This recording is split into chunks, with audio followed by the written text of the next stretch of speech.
Assalamualaikum, salam sejahtera. Okey, hari ni kita nak kongsi video kita pasang injektor pada enjin pula. Biasanya kita buat video upgrade, hari ni kita nak buat pasang pada enjin pula. Untuk ni enjin 45CU Mitsubishi Triton. Kita akan pasang siap dan kita akan test drive lah.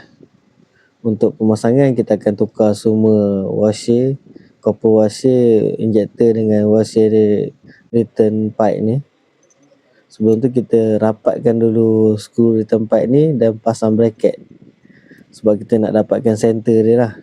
Nak elakkan daripada sengit pada injector seal tu.